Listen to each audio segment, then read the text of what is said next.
Bismillah, assalamualaikum warahmatullahi wabarakatuh. Innal hamdalillah nahmaduhu wa nasta'inuhu wa nastaghfiruhu wa na'udzu billahi min syururi anfusina wa sayyiati a'malina.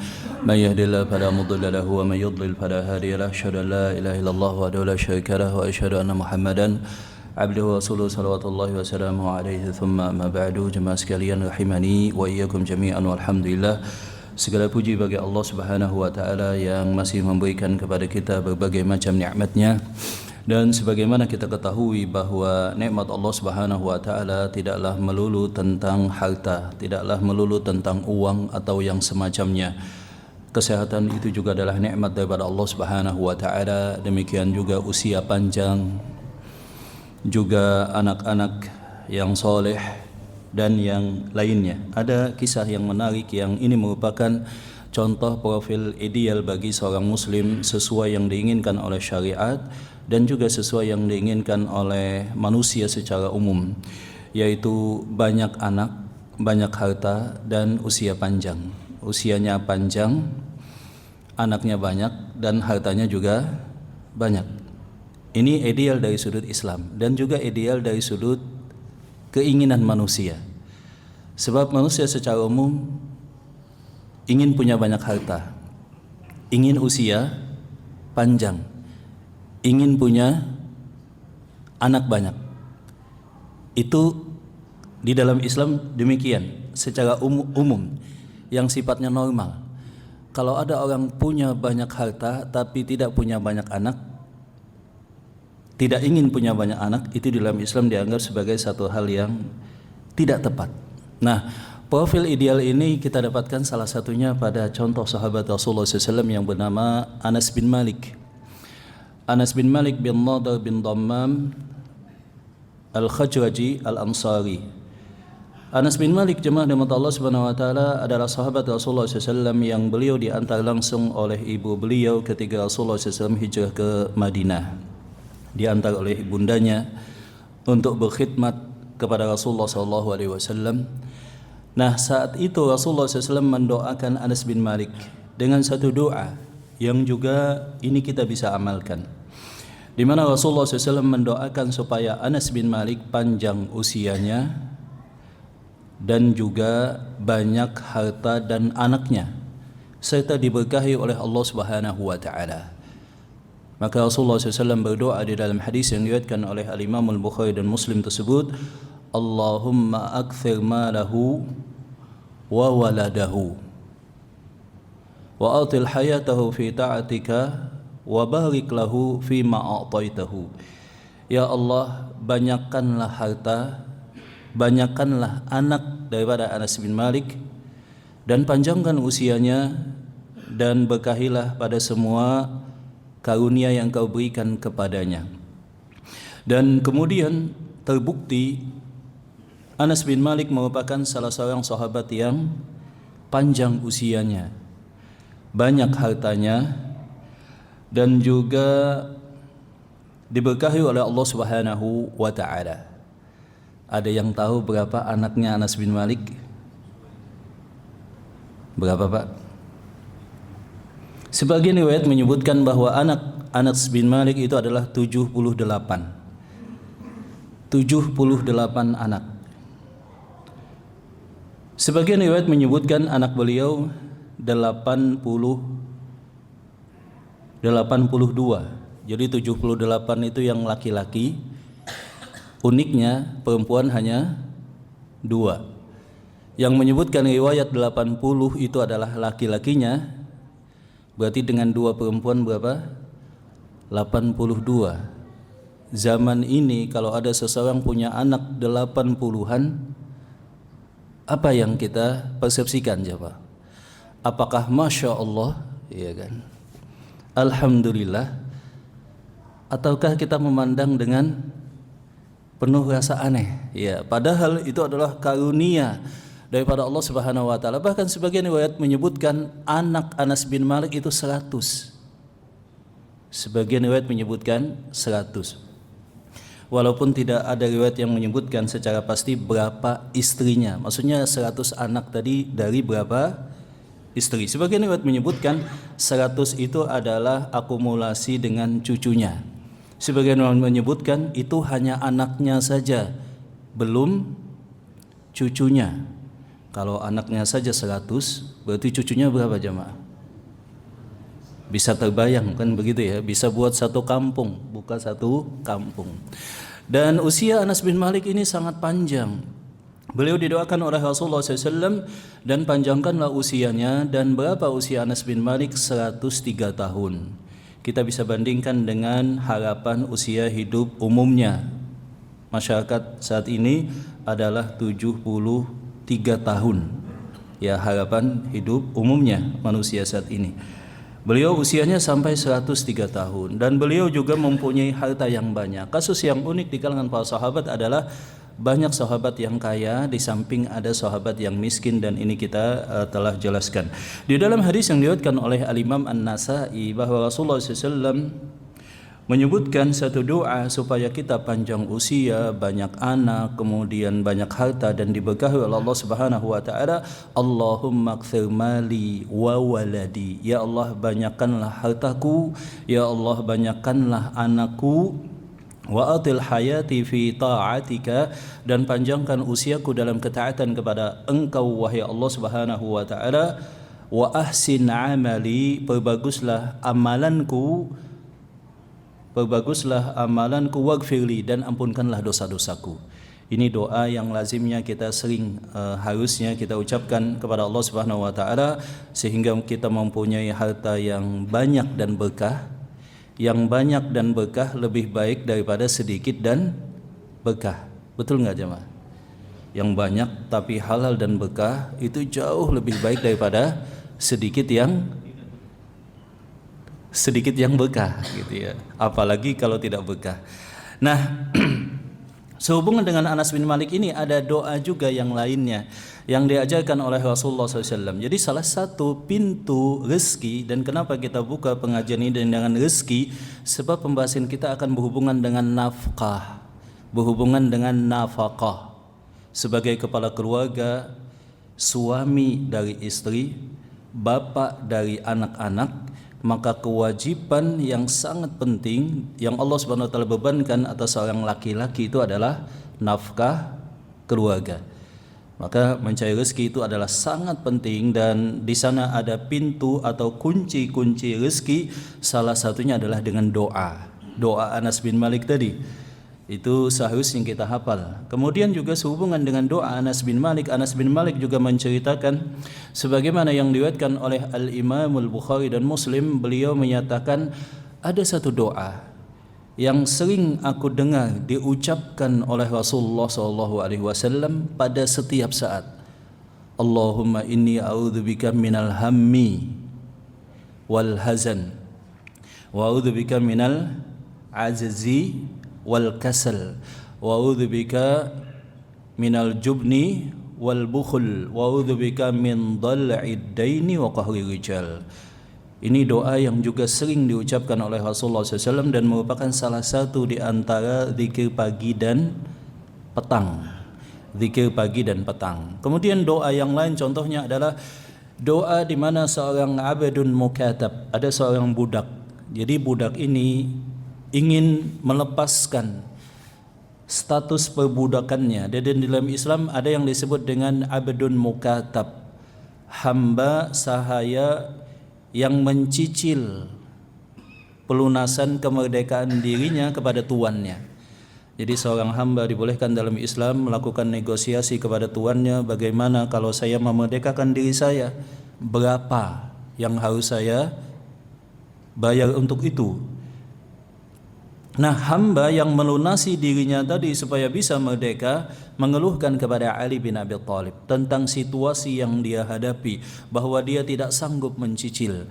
Maka kata Ali bin Abi Thalib, maukah engkau aku beritahukan dengan satu doa yang seandainya engkau mempunyai hutang seberat gunung, sebesar gunung, maka itu pasti Allah SWT akan lunasi.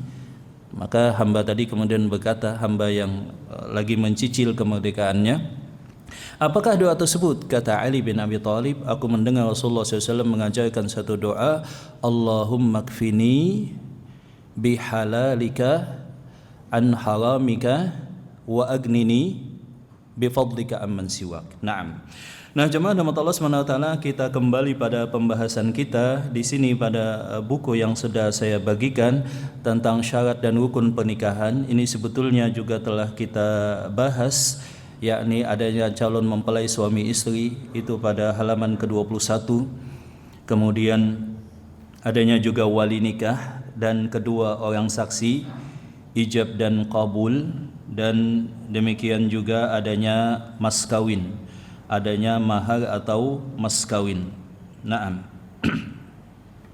Kita langsung pada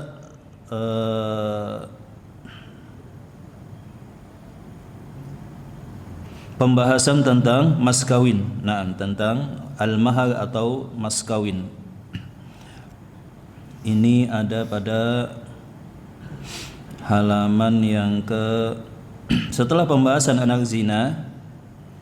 Tentang mas kawin di sini disebutkan bahwa mahar atau mas kawin itu hukumnya adalah wajib. Itu hukumnya adalah wajib dan itu merupakan kewajiban seorang calon suami kepada calon istri dan menjadi hak daripada calon istri.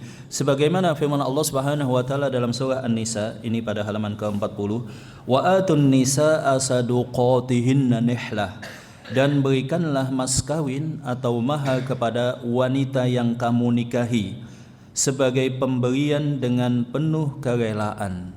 Nihlah, sebagai pemberian yang akan menyenangkan hati calon si istri dan diberikan dengan penuh kerelaan.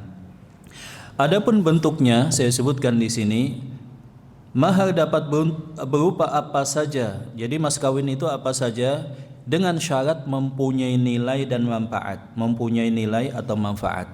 Bisa berbentuk uang, ya, dan tidak mesti harus sesuai tanggal lahir. Ya, sebagian kan ada berusaha takalluf, dia berusaha mencari sesuai nominalnya, sesuai dengan tanggal pernikahan kah, tanggal lahirnya atau yang semacamnya. Sebetulnya makin besar nilainya maka makin bagus, bukannya malah dikecilin. Kemudian emas perhiasan, emas demikian juga perhiasan, itu juga salah satu bentuk mas kawin atau yang semacamnya, semacam aset rumah atau yang semacamnya. Bahkan juga jasa, Di antara jasa adalah mengajarkan Al-Quran dan yang semacamnya. Jadi ketika ada seseorang yang dia banyak hafalan Al-Quran, dia memahami tajwid dengan betul dan dia bisa mengajarkan, maka pengajaran dari seorang laki-laki kepada si suami tadi bisa dijadikan sebagai mas kawin. Contohnya misalkan mahar seorang laki-laki kepada istrinya adalah mengajarkan Al-Quran sampai istrinya bisa. Ketiga bisa, patokannya tadi mahir dan bisa terpenuhi, berarti itulah mas kawinnya. Naam. Tidak ada batasan minimal atau maksimal. Jadi tidak ada batasan minimal sebagaimana juga tidak ada batasan maksimal. Dalam Islam tidak ada nominal yang spesifik yang khusus. Dan Rasulullah SAW beliau mengingatkan bahwa sebaik-baik mahar adalah yang paling mudah dan paling ringan, di dalam hadis Abu Daud dan Al-Hakim. Jadi yang meringankan, yang tidak memberatkan. Adapun waktu penyerahannya, mahar dapat diserahkan secara tunai pada saat akad nikah.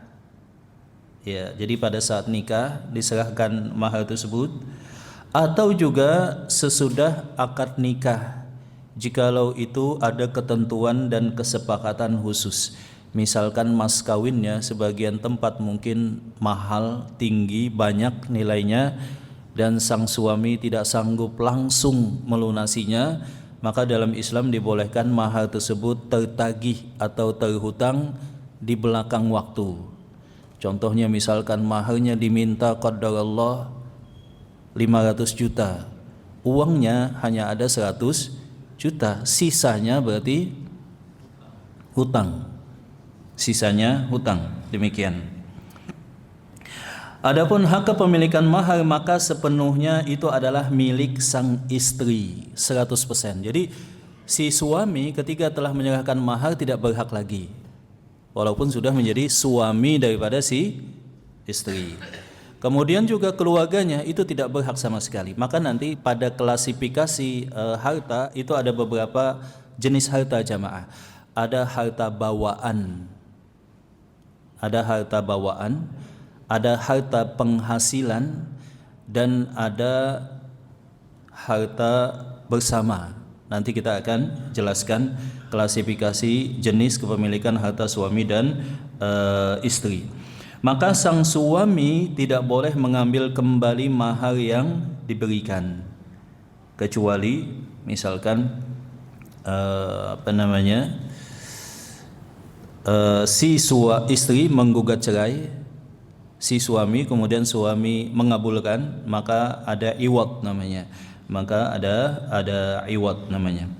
Kemudian motivasi untuk memudahkan mahar dan meringankannya, dan bagaimana Rasulullah SAW melakukannya.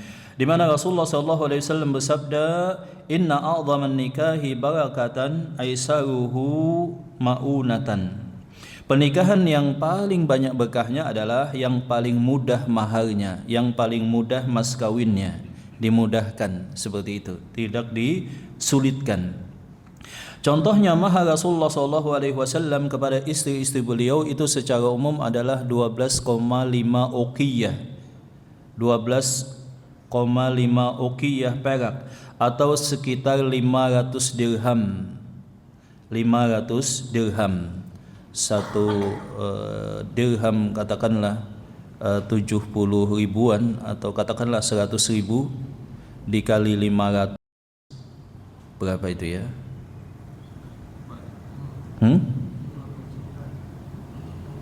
Berapa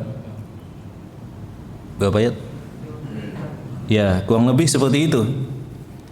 Nah, kemudian mahar putri beliau, walaupun beliau menikahi Fatimah dengan mahar yang banyak, disebutkan bahwa mahar beliau adalah 20 ekor onta. Kalau satu onta itu 50 juta kali 20 berarti ya seperti itu mahar Rasulullah SAW. Kemudian mahar beliau dengan Ali bin Abi Thalib ketika menikahkan Fatimah itu adalah sekitar 400 atau 480 dirham. Ini menunjukkan bahwa mahar bisa berupa benda apa saja dengan nominal berapa saja, tidak ada batasan terendah, tidak ada batasan tertinggi, tetapi sesuai permintaan dari calon istri dan juga kesanggupan calon suami baru terjadi pernikahan.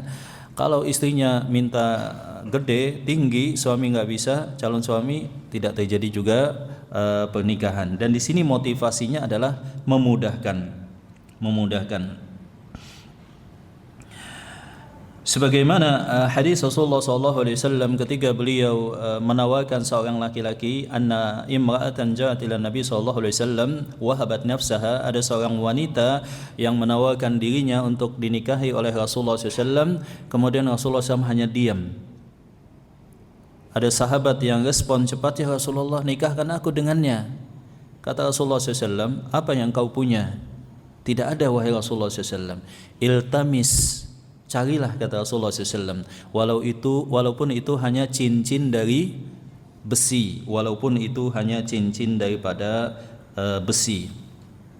Nah, jemaah rahmat Allah SWT, kita akan membahas tentang nafkah. Nafkah itu adalah kewajiban suami kepada istrinya, sebagaimana itu kewajiban seorang ayah kepada anak-anaknya.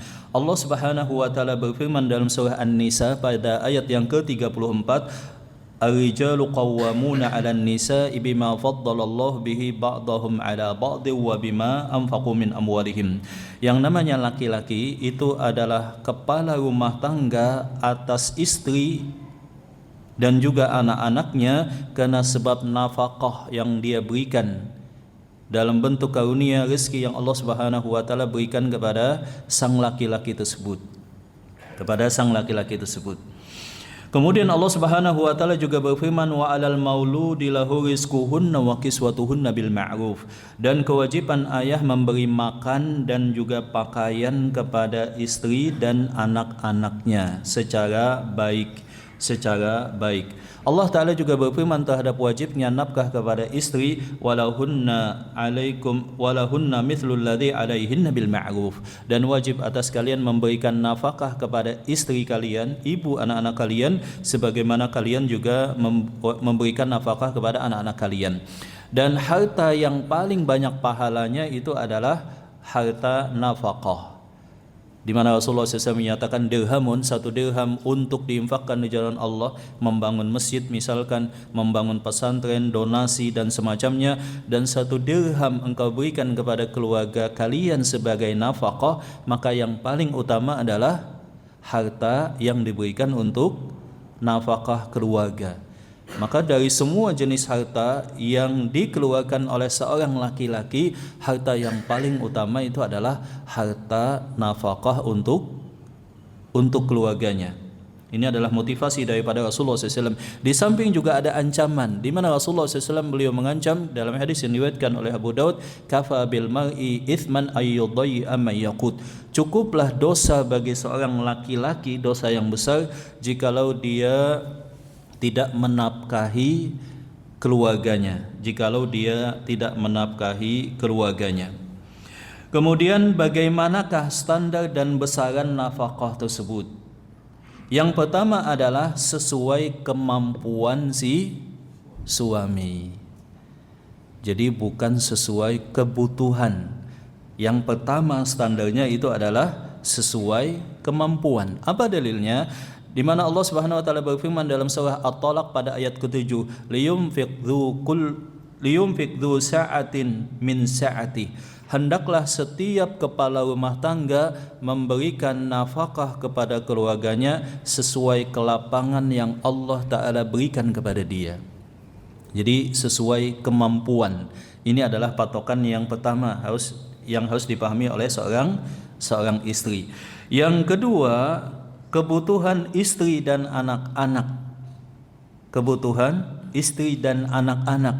Dengan standar sedang, pertengahan, tidak berlebihan, mewah, tidak juga sangat berkekurangan, dan sesuai dengan apa yang menjadi adat kebiasaan setempat. Kemudian demikian juga terhadap anak. Dan ini kalau kita lihat diatur juga di dalam undang-undang pernikahan, demikian juga disebutkan juga di dalam KHI, di dalam kompilasi hukum Islam di Indonesia. Nah, jemaah rahmat Allah Subhanahu wa taala, yang disebut dengan nafkah itu adalah al-maskan as-shalih, tempat tinggal yang layak. Tidak disebutkan di dalam Islam apakah kepunyaan sendiri, apakah ngontrak atau nyewa. Intinya rumah yang layak untuk ditempati suami dan istri sesuai kemampuan si suami. Adapun yang kedua adalah at-ta'am al-ghadhi, makanan yang bisa, nutrisi yang bisa memenuhi kebutuhan istri dan anak-anaknya, makanan yang cukup untuk istri dan anak-anaknya. Kemudian yang berikutnya adalah al-malbas as-shalih, pakaian yang bisa dipakai, ya, yang itu adalah layak. Adapun yang berikutnya adalah kesehatan, dan berikutnya adalah pendidikan untuk anak-anaknya. Uniknya para ulama menambahkan, dan juga apa yang dibutuhkan oleh istri untuk berhias melayani suaminya, mempercantik dirinya untuk melayani suaminya. Apa bahasa kita, Pak, ya? Biaya apa namanya? Nah, itulah biaya perawatan lah intinya. Nah, jemaah rahmat Allah Subhanahu wa taala, maka itulah yang menjadi kewajiban bagi suami, dan di sana ada pahala yang luar biasa, dan itulah harga diri seorang laki-laki.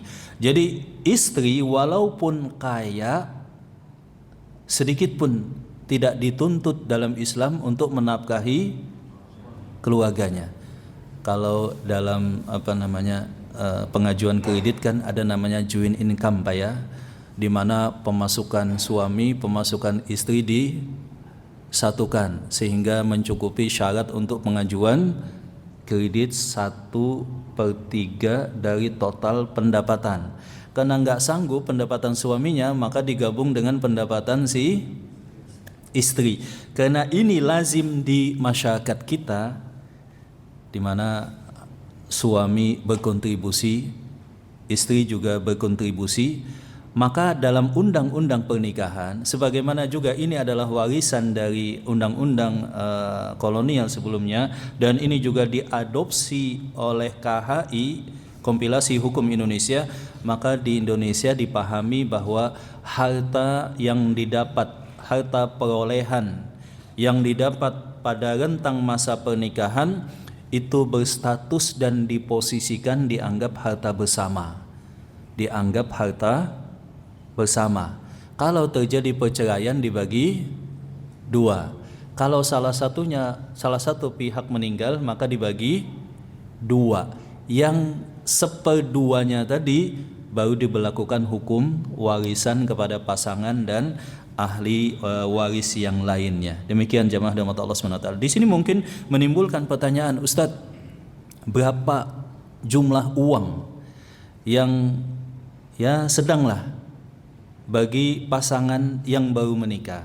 Saya dulu telah menyebutkan bahwa di zaman Umar bin Khattab kecukupan minimal nafkah itu adalah 5 dinar. 5 dinar itu dikali 4/4 gram atau menjadi 21,5 gram. Kalau 1 gramnya mudahnya adalah 2 juta, berarti kurang lebih 42 jutaan. Dibagi 12 berarti 3,5 juta. Itu minimal. Ditambah beras 250 kilo di zaman Umar bin Khattab, tambahlah 500 untuk makanan pokok, berarti kurang lebih 4 juta. Itu standar minimal nafkah keluarga di zaman Umar bin Khattab. Standar idealnya adalah 4 jutaan tadi dikali jumlah anggota keluarga. Berarti kalau pasangan suami istri hidup layak 8 juta. Kalau satu anak 12 juta. Wih, banyak juga Pak ya. Bayangkan kalau Anas bin Malik tadi anaknya berapa jemaah? Oh iya. Bayangkan kalau Anas bin Malik tadi anaknya Masya Allah 100 begitu ya. Nah, itu standar ideal. Adapun standar minimal itu dijadikan nafkah bagi semuanya. Ya. Standar minimal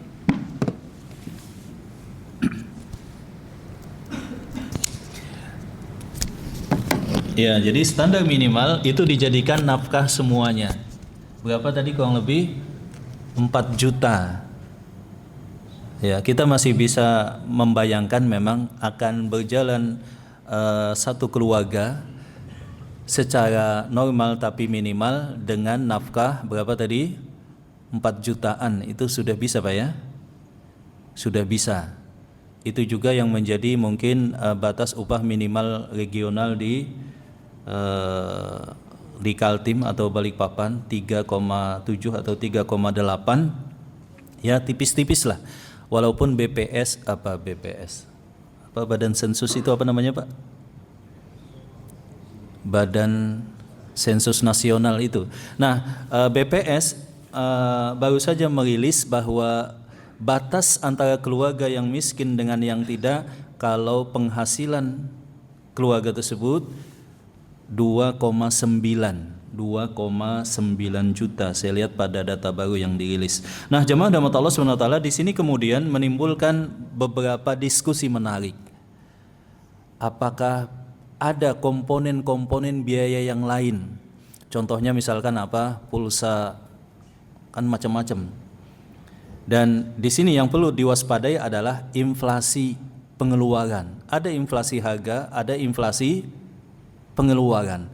Inflasi pengeluaran itu beda dengan inflasi harga. Inflasi harga adalah naiknya satuan harga ya terhadap sesuatu yang ditukarnya atau dijadikan transaksi, ditujukan transaksi. Adapun inflasi kemampuan ekonomi adalah di mana seseorang naik penghasilannya, naik juga kebutuhannya. Angka inflasi di Indonesia itu adalah 5% normalnya. Walaupun real angka inflasi bisa jadi lebih daripada itu. Nah, yang diwaspadai juga adalah inflasi gaya kehidupan. Katakanlah ketika 10 juta itu naik sepeda motor masih enak. Pas gaji naik 15 juta nggak enak lagi. Pengennya naik mobil. Ini namanya inflasi gaya hidup. Kemudian naik lagi gajinya, beda lagi. Ini mobilku nggak enak lagi. Naik terus, maka nggak ada batas cukupnya. Dan Rasulullah SAW mengingatkan, senantiasa anak Adam, manusia tidak cukup terhadap harta yang Allah Ta'ala berikan, walaupun dia diberikan 2 lembah penuh emas sampai tanah yang menutup mulutnya, sampai tanah yang menyumpal mulutnya. Nah, jemaah rahmat Allah SWT, di sini ada diskusi yang menarik tentang bagaimana komponen biaya yang lainnya. Contoh yang berhubungan dengan syariat Islam, haji dan umrah. Apakah suami wajib menanggung biaya haji istri? Wajib atau enggak jemaah? Enggak. Demikian juga umrah. Jadi tidak sah dan tidak boleh seorang istri menuntut suaminya, kalau kamu enggak naik haji, mendaftarkan haji, saya akan gugat cerai misalkan. Itu jelas salah. Ulama sepakat seorang suami tidak wajib menghajikan istri dan anak-anaknya, tidak wajib seperti itu. Kalaupun juga itu dimotivasi kalau memang mampu. Kemudian hal yang lain adalah biaya masyarakat kita kadang-kadang. Jadi di sini ada standar syariat, ada standar TikTok kata anak muda kita, ya kan? Standar sosialita. Nah, kita tadi telah menyebutkan bahwa perawatan diri seorang perempuan yang menjadi istri itu ternyata masuk dalam nafkah sesuai kemampuan. Dan para ulama menariknya dalam kitab-kitab mereka menyebutkan 1 pekan 1 kali perawatan, begitu. Wah, lumayan juga Pak ya. 1 kali perawatan di tempat perawatan itu kan mahal-mahal. Ya, tidak mesti di tempat perawatan. Ya, yang minimal sesuai dengan kemampuan si suami. Nah, yang menarik juga terkadang menyebutkan ada para istri menuntut semacam nafkah untuk healing, jalan-jalan. Apakah ini diwajibkan? Kata para ulama tidak masuk dalam kewajiban.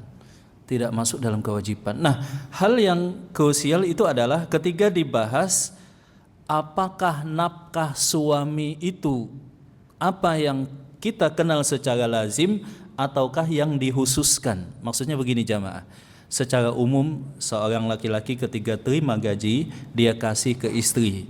Istri kemudian manage keuangan keluarga untuk memenuhi kebutuhan keluarga. Semua anggota keluarga, suami atau si ayah, dirinya dan juga anak-anaknya. Apakah ini disebut sudah termasuk nafkah ataukah harus ada pos khusus untuk si istri? Bisa dipahami jemaah ya. Contoh misalkan si suami gajinya 10 juta. Kemudian dia berdiskusi dengan istri. Dengan 10 juta bagaimana cara mengatur yang terbaiknya?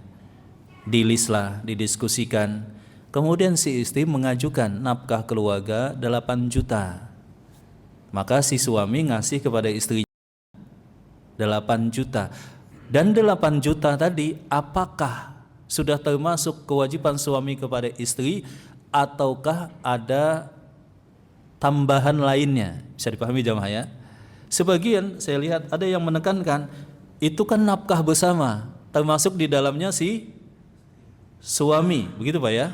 Istri kan beli sembako, beli macam-macam, itu termasuk juga kehidupan suami dari pos itu. Apakah itu sudah masuk nafkah istri ataukah harus dibedakan? Maka yang tepat dalam hal ini adalah tidak mesti dikhususkan. istri masuk dalam nafkah yang diberikan untuk suami dalam konsumsi keluarga. Itulah juga merupakan bagian istri. Kalau si suami melebihkan, ini untuk konsumsi bulanan, SPP dan semuanya kebutuhan, ini khusus untuk engkau, maka itu yang baik tentu saja, tetapi tidak merupakan sebagai satu kewajiban. Nah, kemudian jemaah dirahmati Allah Subhanahu wa taala, kita akan membahas tentang status harta pasangan suami istri. Ini pada halaman ke-45. Status harta pasangan suami istri. Telah kita sebutkan tadi ada beberapa klasifikasi harta. Yang pertama adalah harta bawaan. Harta bawaan itu adalah berarti harta suami dan harta si istri yang dibawa sebelum terjadinya akad nikah. Itu disebut dengan harta bawaan. Dan yang kedua adalah harta perolehan. Harta perolehan itu adalah harta yang diperoleh ketika sudah menikah. Di dalam Islam sebagaimana kita ketahui dan beberapa kali saya tegaskan, bahwa baik harta bawaan maupun harta perolehan yang didapat oleh seorang istri, maka itu mutlak milik si istri. Jadi ketika si istri sebelum nikah sudah kaya atau mempunyai satu jenis harta, itu mutlak milik si istri. Atau dia peroleh ketika saat menikah, sudah menikah, dia bekerja atau mempunyai penghasilan, atau dia mendapatkan warisan dari keluarganya, atau dia mendapatkan hibah, bonus dan yang semacamnya, maka itu mutlak milik si istri. Lalu bagaimana dengan suami? Suami ketika sebelum menikah membawa harta, sebelum menikah berarti harta bawaan, milik siapakah harta tersebut? Milik si suami, harta bawaan. Kemudian ketika sudah menikah, ada harta bawaan otomatis ditambah harta perolehan ketika menikah.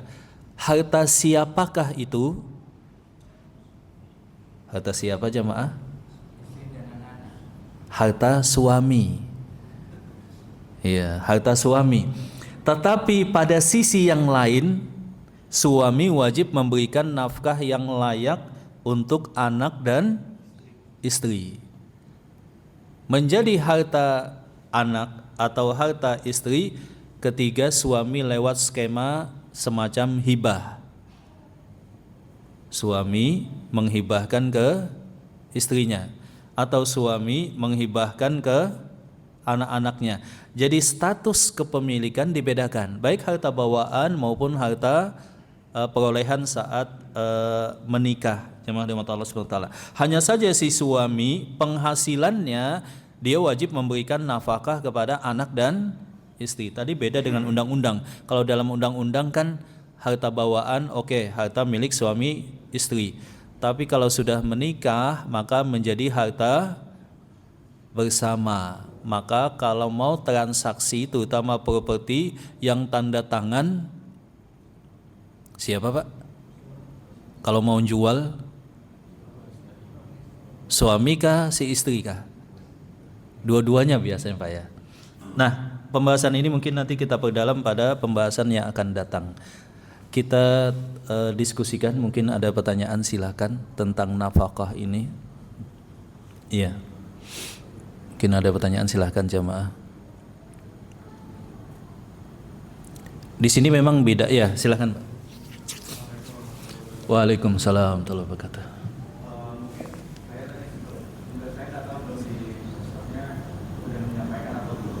Jadi kan beberapa tahun ini sudah ramai tentang perjanjian pranikah Ustaz. Perjanjian pranikah. Misalnya suami istri ini bekerja dua-duanya.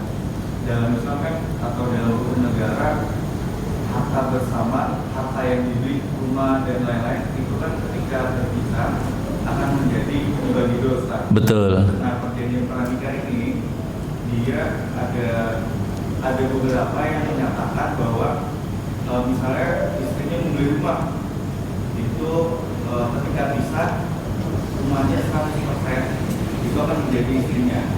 Nah, terus begitu pun dengan suami. Nah, yang saya mau tanyakan, bagaimana kalau misalnya sudut pandang dari agama Ustaz seperti itu? Iya. Ya, jemaah rahmatullah Allah SWT, ini berkenaan dengan solusi nanti. Bagaimana sih solusi kita menghadapi undang-undang harta gono gini? Solusinya yang pertama adalah perjanjian pranikah. Perjanjian pranikah. Kemudian yang kedua berdasarkan kontribusi. Berarti ada persentase khusus yang dicatat, dinilai. Kontribusi suami secara real sekian, kontribusi istri secara real sekian. Kalau pas beli aset misalkan, itu menjadi solusi. Kemudian selebihnya ridha sama ridha. Nah, khusus perjanjian pranikah tadi di dalam undang-undang bahwa perjanjian itu hanya boleh pranikah. Artinya kalau sudah menikah tidak mengikat lagi pada akad pernikahan.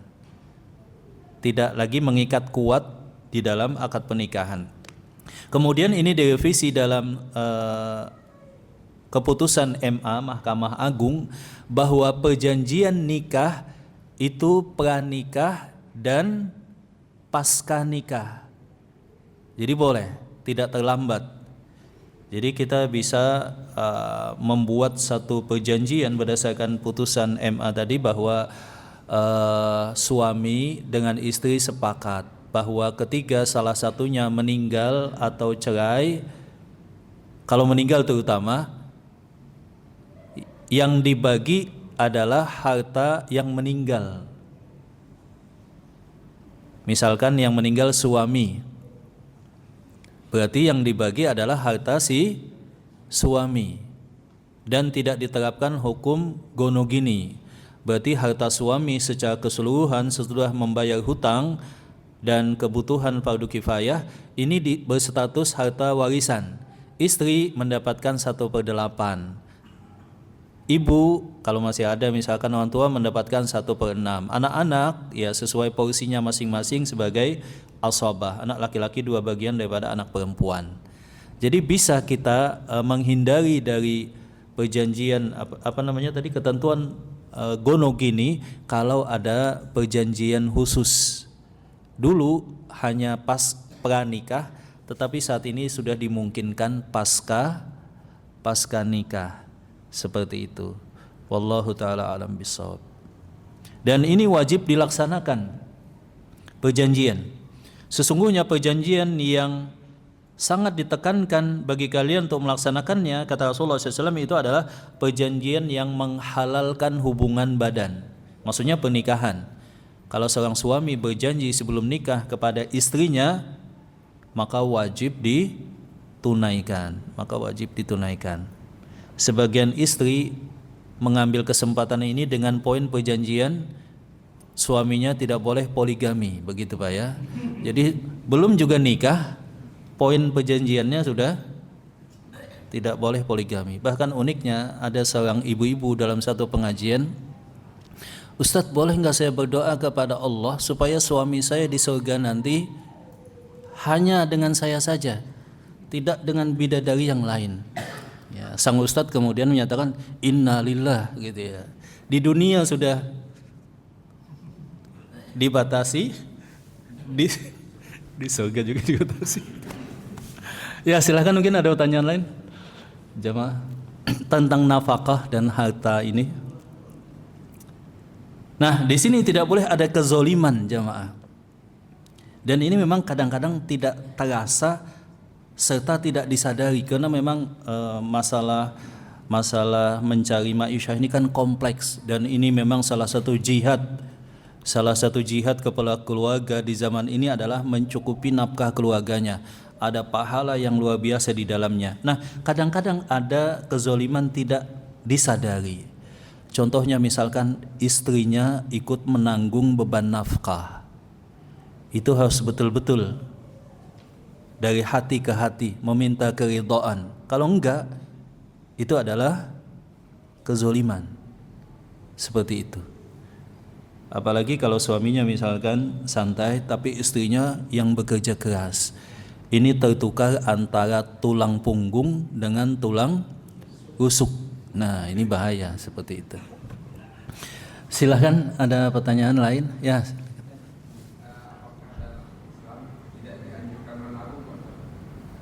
Apakah dalam Islam tidak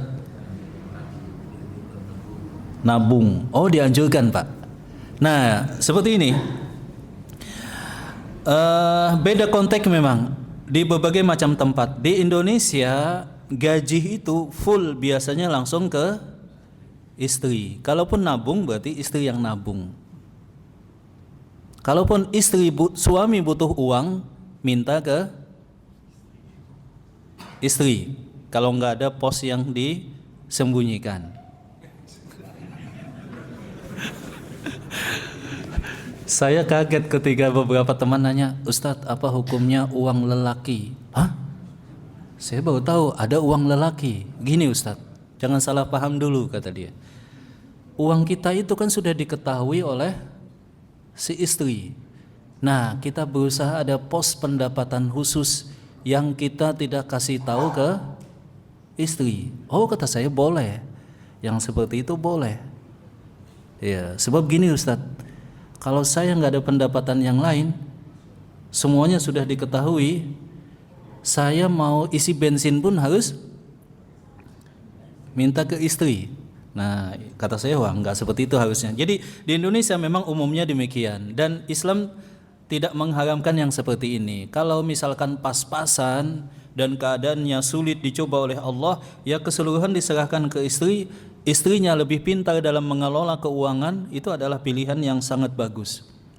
Tapi kalau misalkan si suami penghasilannya dengan izin Allah juga lapang, banyak, berkelimpahan, dia ingin membantu dan lebih bebas membantu keluarganya, berkontribusi pada dakwah, kemudian aktualisasi hobi dan hal-hal yang bermanfaat gitu maksudnya, maka yang demikian dibolehkan. Gajinya katakanlah misalkan hanya sekedar contoh 50 juta, ngasih nafkah ke istri 20 juta misalkan. Sisanya istri nggak perlu tahu. Seperti itu sebetulnya di dalam Islam. Jadi yang dikasih itu adalah nafkah. Tapi kalau misalkan setelah di list nafkahnya 6 juta, penghasilan qadarullah misalkan diuji oleh Allah 5 juta, ya memang harus dikasih ke istri misalkan seperti itu. Jadi ini kasus dalam ada kelapangan. Seperti itu Pak. Tadi apa pertanyaan? Waalaikumsalam warahmatullahi wabarakatuh. Suami istri pada saat perjalanan awal-awal nikah, Iya. itu mungkin kehidupan ekonominya masih pasang surut ya. Iya. Nah, pada saat itu mahar mas kawinnya itu dijual. Nah, apakah itu dari pihak suami itu harus mengganti dari mahar tersebut? Iya. Naam.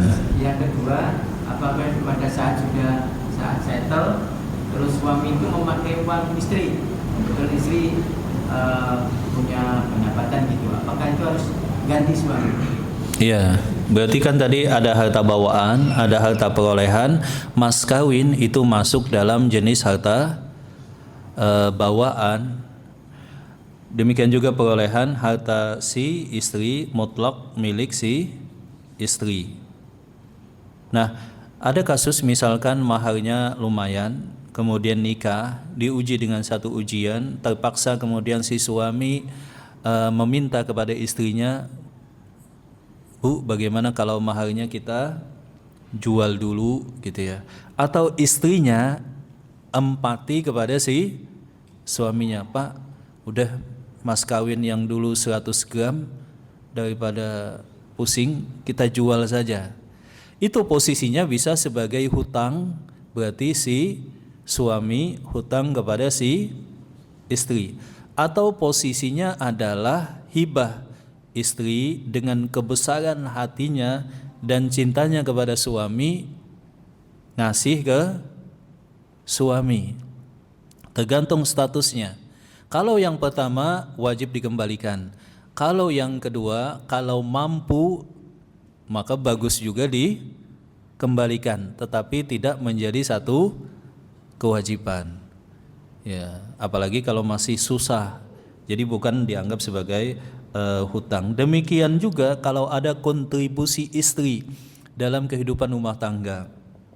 Itu bisa diposisikan seorang suami misalkan berkata kepada istrinya, "Wahai istriku, ini keadaan belum stabil, kita baru menikah," misalkan demikian.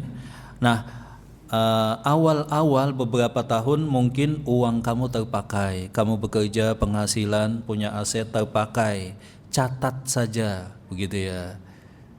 Itu pilihan yang pertama. Atau pilihan yang kedua, ini masih nggak stabil, penghasilan suami juga masih kecil.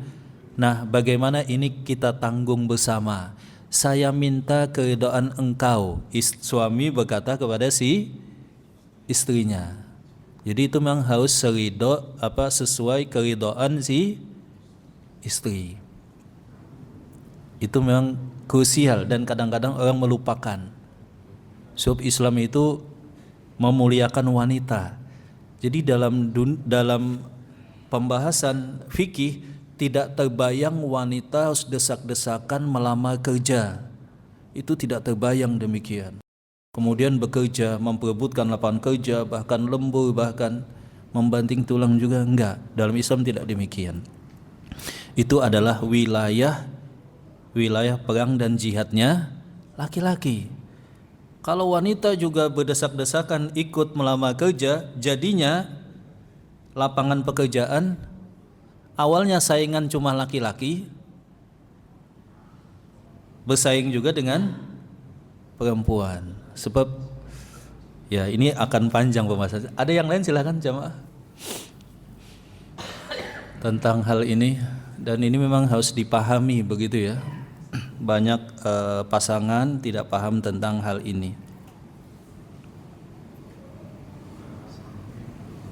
Iya, satu lagi. Bagaimana jika ada seorang orang tua yang secara finansial dia mampu untuk menafkahi anak? Iya, mampu menafkahi anaknya yang sudah menikah. Enggak, anaknya belum nikah.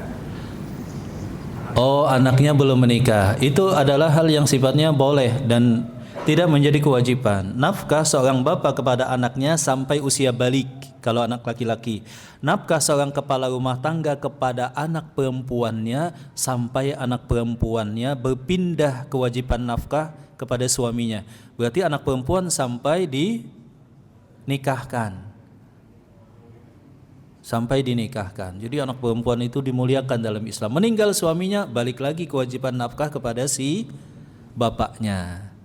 Nah, seperti itu.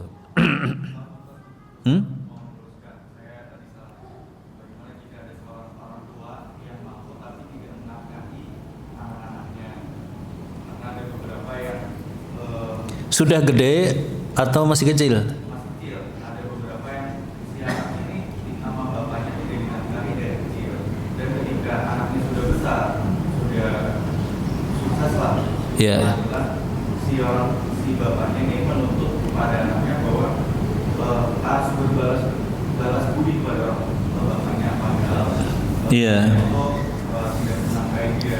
Iya, itu adalah satu dosa. Jadi orang tua yang durhaka kepada si anaknya. Jangan juga dibalas anak jadi durhaka kepada orang tua. Kalau anaknya ingin berbakti, adapun hal di luar itu dia minta kepada Allah Subhanahu wa taala. Jadi tidak dijadikan alasan untuk membalas dendam atau yang semacamnya. Dalam batas-batas kewajaran dalam syariat, seorang anak memang tetap wajib berbakti tanpa membawa perasaan atau hal-hal di luar itu dari histori hubungan si anak dan si bapak. Wallahu taala a'lam bissawab. Naam. Sampai di sini, nanti pekan depan kita lanjut lagi pada masalah nafkah dan juga harta suami dan istri. Semoga bermanfaat. Barakallahu fikum. Subhanakallahumma rabbana wa bihamdika asyhadu an la ilaha illa anta astaghfiruka wa atubu ilaik wa akhu da'wana alhamdulillahi rabbil alamin. Assalamualaikum warahmatullahi wabarakatuh.